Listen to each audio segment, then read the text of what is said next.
Guys हम हमारे daily life में ऐसे ही सेंटेंसेस का बहुत यूज़ करते हैं जहाँ पर हम कहते हैं कि तुम नहीं समझाओगे तो और कौन समझाएगा, वो हमारी मदद नहीं करेगी तो और कौन करेगा, तुम नहीं बताओगे तो और कौन बताएगा, मैं नहीं जाऊँगा तो और कौन जाएगा। सो गाइज इस प्रकार के छोटे छोटे वाक्यों को हम हिंदी में तो बड़ी आसानी से बोल लेते हैं, बट इसे इंग्लिश में कैसे कहेंगे, इसके लिए कौन स्ट्रक्चर की यूज़ करेंगे आज के इस वीडियो में हम सीखने वाले हैं। इस प्रकार के सेंटेंसेस को इंग्लिश में कहने के लिए इसको सेंस को समझना बहुत ज़रूरी है। चलिए एक एग्जाम्पल लेके इसके सेंस को समझते हैं।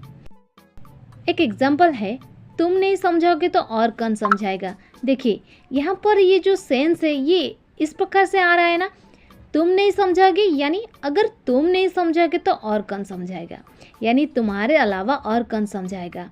तो इस प्रकार के सेंटेंसेस को इंग्लिश में लिखने के लिए आपको पहले यूज़ कर देनी है स्ट्रक्चर में इफ़ के बाद आपको यूज़ कर देनी है सब्जेक्ट, इसके बाद डू या फिर डॉज, इसके बाद नॉट के बाद वर्ब की फर्स्ट फॉर्म। जैसे ही आपको पता है डू और डज के बाद हमेशा वर्ब की फर्स्ट फॉर्म आती है।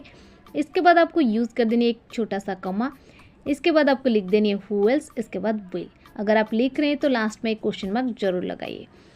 और भी एक चीज़ मैं आपको क्लियर कर दूँ, डॉज आप यूज़ करोगे थर्ड पर्सन सिंगुलर नंबर के पास, जैसे कि ही सी इट नेम, इसके पास।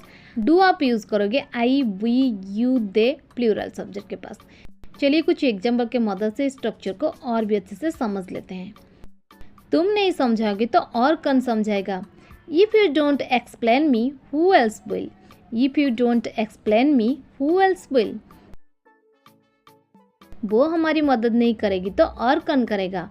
If she doesn't help us who else will. If she doesn't help us who else will. मैं नहीं जाऊंगा तो और कौन जाएगा। If I don't go who else will. If I don't go who else will. वो नहीं पढ़ेगा तो और कौन पढ़ेगा। If he doesn't study who else will. If he doesn't study who else will.